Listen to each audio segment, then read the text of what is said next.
Yes or no, did Donald Trump lose the 2020 election? Whoever puts their hand on the Bible on January 20th every 4 years is the winner. Okay, but respectfully, you did not clearly answer that question. And if you can't give a yes or no on whether or not Trump lost, then how can... Of course he lost.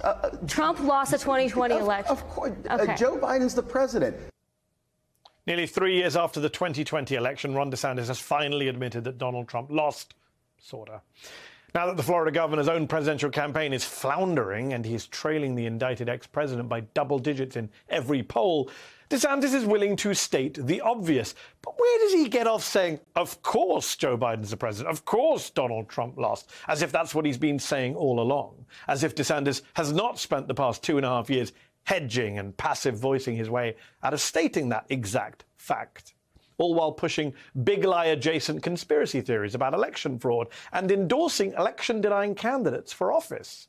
In fact, when it comes to managing elections, in many ways, DeSantis is almost more dangerous than Trump, because while Trump lies about the election in a crazy way, DeSantis actually took steps as Florida's stunt governor to suppress legitimate voters under the guise of fighting imaginary voter fraud. Remember back in 2021, DeSantis signed a so-called election integrity bill, which in reality was a voter suppression law, making it harder for people to vote by mail and banning anyone except poll workers from distributing food or water to people waiting in line at the polls. Incidentally, NBC News does not have its own video of DeSantis signing that bill because he blocked the ceremony to all media except his buddies at Fox, who aired it live as part of an exclusive interview.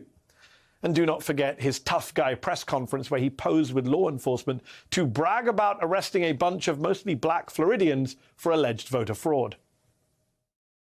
The state of Florida has charged and is in the process of arresting 20 individuals across the state for voter fraud. They did not get their rights restored, and yet they went ahead and voted anyways. That is against the law, and now they're going to pay the price for it.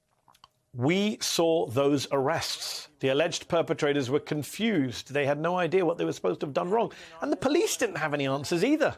Not long after that transparent PR stunt, many of those cases completely fell apart for a number of reasons, following revelations that many of the folks DeSantis arrested under the guise of voting illegally had actually been told by his own state government that they were cleared to vote. But if there is any small consolation here, it is that Ron DeSantis will almost certainly not be able to impose his extreme far-right agenda on America as a whole, if the polls are to be believed. Because despite the governor's braggadocious promise in his pre-campaign book, which attempts to pitch his far-right agenda in the Sunshine State as a blueprint for the rest of the country, it turns out most voters do not want to make America Florida. Since DeSantis took office back in 2019, he has lurched Florida to the far right with a series of political stunts, yes, stunts, designed explicitly to appeal to Republican presidential primary voters, like the aforementioned stunt with the fake voter fraud allegations. Or the time he callously shipped a bunch of migrants to Martha's Vineyard under false pretenses, a scheme that may still result in legal consequences. But DeSantis' central governing ideology, such as it exists, has been his so-called war on woke. There is seemingly no conservative culture war that the governor will not take the bait on, from the ridiculous backlash to Bud Light for sponsoring an Instagram post from a transgender influencer, to DeSantis' crusade against the 1619 Project and teaching the truth to kids about institutionalized racism, to his costly and pointless fight with Disney after it criticized his so-called Don't Say Gay law, which restricts discussions of LGBTQ issues in Florida's classrooms. But here is the thing. Voters just are not buying it. In a new article today, the New York Times analyzes recent polling data, which says that even the Republican base just does not care about the anti-woke stuff.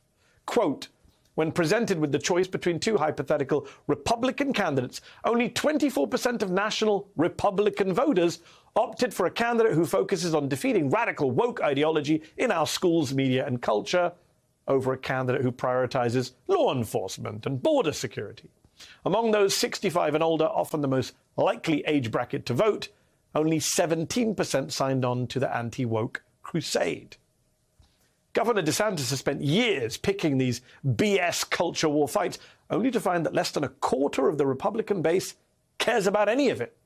Even Donald Trump, who never met a culture war he would not fight, even he understands the hyperfixation on woke is a losing issue. The country has gone sick. It's gone sick. And I don't like the term woke because I hear woke. You know, it's like just a term that half the people can't even define it. They don't know what it is. DeSantis says he wants to make America Florida with all the culture war bigotry he's pushed there. And so far, America has responded, no thanks. We'll have much more on the Florida governor's failure to launch and his remarkably terrible political instincts next.